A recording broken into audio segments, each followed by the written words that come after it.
Hello students, class ninth health and physical education में आपका स्वागत है।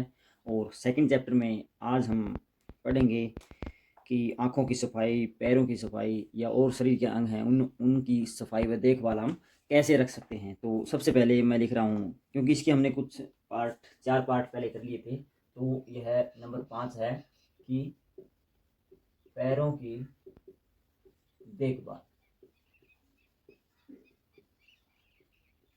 पैरों की देखभाल करने के लिए हमें क्या क्या नियम अपनाने चाहिए वो बातें हम लिखेंगे। पैरों की देखभाल के लिए कोई ज़्यादा बातें नहीं हैं। सबसे पहले तो यही है कि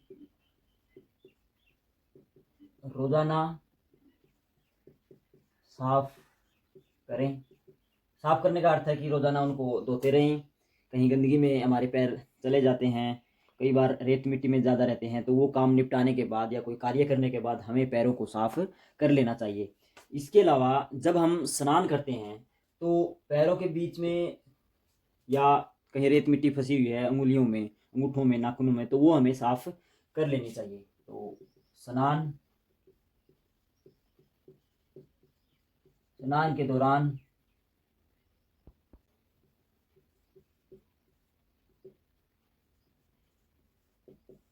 अच्छे से साफ करें। तो ये भी कुछ सावधानियां हैं। और भी कुछ बातें हैं जो हमें लिखनी हैं कि सर्दियाँ या गर्मियाँ जब जब आती हैं तो पैरों की एड़ियाँ होती हैं या पैरों के नीचे से तलवे होते हैं वो फट जाते हैं। तो उस दौरान हमें वैसलीन का प्रयोग करना चाहिए, या सर्दियों के मौसम में खुले नहीं घूमना चाहिए, क्योंकि खुले घूमने से एड़ियाँ फटने का ज़्यादा खतरा होता है। तो उस दौरान हमें पैरों में या तो जूते पहनने चाहिए या कोई और अच्छी चीज़ें इंसुलेटेड, ताकि ठंड के प्रकोप से एड़ियाँ ना फटें। तो हमें इसमें सर्दियों में लिखेंगे हमें सर्दियों में जूते पहनने चाहिए। तो ये भी इसका एक बचाव है, देखभाल का माध्यम है। इसके बाद भी कुछ, अगर हम वैसे घूमते हैं नंगे पैर कहीं जाते हैं तो वहाँ पर पैरों को नुकसान हो सकता है, कांटे लग सकते हैं या कोई और कील चुभ सकती है। तो उसका बचाव के लिए हमें कुछ ना कुछ पैरों में जूते चप्पल हमेशा पहन के रखनी चाहिए। तो पैरों के मामले में जो देखभाल की बातें हैं वो हम इतनी ही करेंगे, ज़्यादा नहीं है। अगले टॉपिक पर आते हैं, वो है आँखों की देखभाल। कि आँखों की साफ सफाई व देखभाल के लिए हमें क्या क्या नियम अपनाने चाहिए। नंबर 6 पर है आँखों की देखभाल। तो आँखें बहुत ही कीमती वरदान है भगवान का हमको दिया हुआ। तो आँखें अगर हमें हमारे पास नहीं है या हमारे पास होते हुए भी वो सही कार्य नहीं कर रही हैं तो हम बाकी दुनिया से अलग हो जाते हैं। तो आँखें एक प्रकार से हम कह सकते हैं वरदान है, कीमती वस्तुएं हैं जो भगवान ने हमें दी हैं। तो इनको इनको बचा कर रखना, इनकी देखभाल करना हमारा परम कर्तव्य बनता है। क्योंकि अगर आँखें नहीं हैं तो पूरा का पूरा संसार अंधकारमय लगता है। तो इसकी सफाई के लिए भी हमें सब काफ़ी सारी बातें हैं वो पूरा करनी होती हैं, उन नियमों पर चलना होता है, अच्छी अच्छी आदतें अपनानी पड़ती हैं। तभी हम आँखों को साफ सुथरा और एक लंबे समय तक सही तरह से काम करने लायक उनको बना सकते हैं। तो पहला पॉइंट तो इसमें हम यही लिखेंगे कि रोज़ सुबह उठकर अच्छे से धोएं। तो आँखों को सबसे पहले अच्छे से धोना चाहिए सुबह उठकर, अच्छे पानी से, ठंडे पानी से, या सर्दियाँ अधिक हैं तो उस दौरान हम थोड़ा थोड़ा कम ठंडा पानी भी इस्तेमाल कर सकते हैं। अधिक ठंडा या अधिक गर्म पानी आँखों के लिए नुकसानदायक हो सकता है। तो आप नॉर्मल टेम्परेचर पर आँखों को धो सकते हैं। पानी स्वच्छ होना चाहिए। तो यह एक आदत हमें बनानी पड़ती है और काफ़ी लोग इस आदत को बनाए हुए हैं कि सुबह उठकर सबसे पहले हाथ मुंह धोते हैं। तो वो एक आँखों के लिए भी बेनिफिट वाला कार्य हो जाता है। तो दूसरा पॉइंट इसमें हम लिखेंगे कि धोने के बाद साफ कपड़े से पोंछ लें। तो साफ या स्वच्छ जो भी आपका तौलिया है, रुमाल है, वो साफ होना चाहिए। अगर वो गंदगी होगी तो आंखों को धोने का कोई फायदा नहीं होगा। तो साफ कपड़े का इस्तेमाल करें जब हम आंखों को पोंछते हैं। तो आगे बढ़ते हैं नंबर 3 पर कि कभी कभी हम आंखों को मसलते हैं या आंखों में कुछ गिर जाता है तो आंखों में पानी आ जाता है, तो हम वही गंदे हाथ जो कार्य कर रहे होते हैं वही आंखों पर लगा देते हैं। तो हमें ऐसा नहीं करना चाहिए। तो तीसरा पॉइंट यही है कि कभी भी गंदे हाथों से न छुएं। तो यह एक गलत आदत भी है और यह आंखों की बीमारी का कारण भी बन सकती है। तो कभी भी गंदे हाथों से आंखों को न छुएं। फिर है जो हम काम कर रहे होते हैं या पढ़ रहे होते हैं, आंखों से रिलेटेड कोई भी हम कार्य कर रहे होते हैं, तो उस दौरान जो हम जहाँ पर बैठे हुए हैं वहाँ प्रकाश की उचित व्यवस्था होनी चाहिए। अगर प्रकाश नहीं होगा अच्छे से जब हम पढ़ रहे हैं, लिख रहे हैं, या कोई और भी घरों में आजकल मशीन पर काम करती हैं लेडीज़ या काफ़ी बच्चे भी वो कार्य करते हैं, तो उस दौरान आँखों में पूरी रोशनी पहुँचे उसके लिए हमें कुछ ना कुछ व्यवस्था अवश्य करनी चाहिए। तो प्रकाश इसमें मैं लिख देता हूँ, कार्य करते वक्त, या आप इसमें लिख सकते हैं बारीक कार्य करते वक्त प्रकाश की उचित व्यवस्था होनी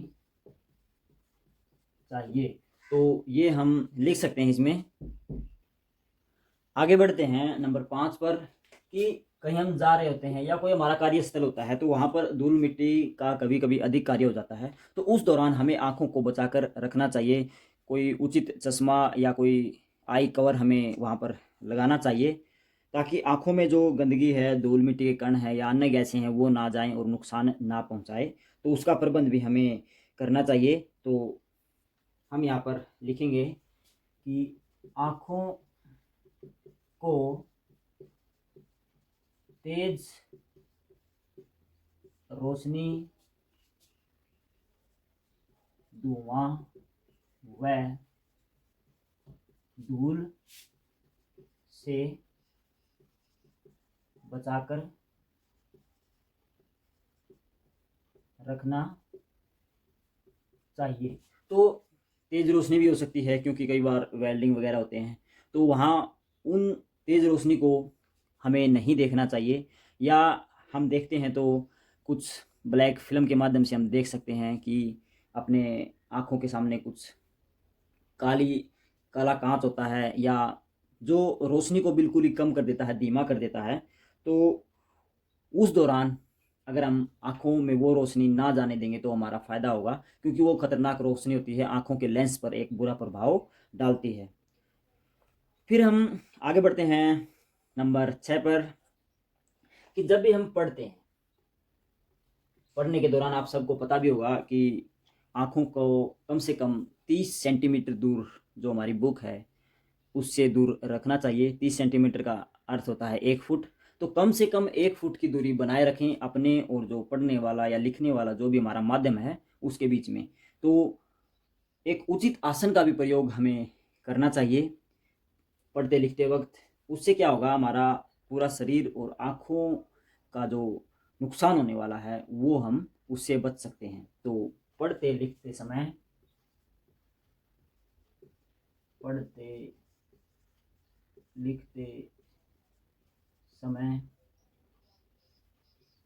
उचित दूरी पर किताब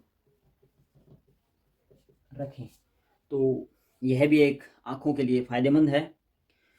फिर है नंबर 7 पर कि आँखों के भी कुछ व्यायाम होते हैं, जैसे शरीर की एक्सरसाइज होती है वैसे ही कुछ आँखों की भी एक्सरसाइज होती है जिससे आँखों को लाभ मिलेगा और आँखों की जो मांसपेशियां हैं साइड में, जो भी मसल्स हैं जो लेंस को इधर उधर करती हैं, उसको सिकोड़ती हैं, संकुचित करती हैं, तो उनका काफ़ी बेनिफिट हो सकता है या उनमें लचकता वो एक अच्छे, हम कह सकते हैं अच्छी तरह और एक लंबे समय तक कार्य करने की उनकी जो क्षमता होती है वो बढ़ जाती है व्यायाम से। तो आँखों के काफ़ी व्यायाम होते हैं, जैसे दाएँ-बाएँ देखना, ऊपर-नीचे देखना, ये काफ़ी एक्सरसाइज हैं। दूर देखना या फिर नज़दीक देखना, अपनी हाथ को आगे करके एक उँगली सीधी करके हम उसको दाएँ-बाएँ घुमाते हैं, तो उस उँगली पर हमारी नज़र होती है। तो ये काफ़ी तरह के व्यायाम हैं जो आँखों को सही व दुरुस्त रखने के लिए हमें करने चाहिए। तो यहाँ पर हम ये लिखेंगे कि प्रतिदिन आँखों के उचित व्यायाम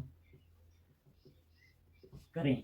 तो उचित व्यायाम करेंगे कि जब भी हम कुछ पढ़ते हैं, लिखते हैं, तो काफ़ी लंबे समय तक एक ही जगह पर फोकस नहीं रखना चाहिए। अगर हम कोई पुस्तक पढ़ रहे हैं तो बीच-बीच में 1-2 मिनट में कहीं दूर नज़र अवश्य दौड़ानी चाहिए, कि एक जगह पर फोकस ना रखकर हमें दूर नज़र अवश्य रखनी चाहिए। इससे एक आँखों के बीच का जो व्यायाम है वो भी हो जाएगा और एक ही जगह आँखों की मांसपेशियाँ फोकस कर रही हैं, कार्य कर रही होती हैं, उनको भी कुछ आराम मिल जाएगा। एक और लिख लेते हैं नंबर 8 और या लास्ट लिखेंगे कि जब भी कुछ आँखों में दर्द हो रहा है या जलन ज़्यादा हो रही है, तो उस समय हमें डॉक्टर की सहायता लेनी चाहिए और उचित दवाई या आँखों में डालने वाले ड्रॉपलेट्स का इस्तेमाल करना चाहिए। ऐसे ही घरों में पड़ी हुई या कोई और बताए उसको उसका अनुसरण न करके हमें डॉक्टर की सहायता अवश्य लेनी चाहिए, क्योंकि आँखों में अगर कोई भी अलग से केमिकल गिर गया तो आँखें सदा के लिए अपनी रोशनी खो सकती हैं और हमें अंधा बना सकती हैं। तो बिना डॉक्टरी सलाह के ऐसी-वैसी कोई भी दवाई आँखों में प्रयोग ना करें। तो हम यही लिखेंगे कि नंबर 8 अधिक परेशानी होने पर डॉक्टर की सहायता लें। तो बच्चों, आँखों के बारे में बस हम इतना ही करेंगे कि ये कुछ माध्यम थे जिनको अपनाकर हम आँखों को सही व तंदुरुस्त रख सकते हैं। तो काफ़ी सारी बातें हैं, आपको भी अपने जीवन में अपनानी चाहिए, क्योंकि जो हमारा ये सेकंड चैप्टर है व्यक्तिगत स्वास्थ्य से संबंधित है। तो इसमें जो अपने स्तर तक व्यक्तिगत स्तर की जो बातें बताई गई हैं वो सभी को प्रयोग करनी चाहिए, उनका इस्तेमाल करना चाहिए ताकि सभी का भला हो सके। अच्छी-अच्छी बातें हमें अपनानी चाहिए, चाहे वो रोज़मर्रा से संबंध रखती हो, चाहे वो कभी-कभी हमें करनी होती हैं, तो हमें अवश्य उनको निभाना चाहिए। अगर हम इन नियमों पर चलेंगे तो अपना स्वास्थ्य व अपने शरीर की जो देखभाल हम कर रहे हैं वो एक सही मायने में अच्छी दिशा में जाएगी और हमें लाभ भी देगी। तो आँखों के बारे में और पैरों के बारे में ही आज हमने जाना। तो आप इनको अच्छे से नोट करें अपनी बुक में। एक बार नोट करने के बाद आपको आसानी से समझ में आ जाएगा, क्योंकि ये बातें या ये कार्य हम रोज़ करते हैं। बस कुछ फेरबदल करना होता है ताकि वो सही हो जाएँ, सही तरीके से कार्य करें, अच्छी आदत बन जाए। और अगर कोई अच्छी आदत बन जाती है तो हमारा स्वास्थ्य व हमारा शरीर बिल्कुल सही रहते हैं। तो इनको अपनाएँ और अपने शरीर को स्वस्थ बनाएँ। Thank you.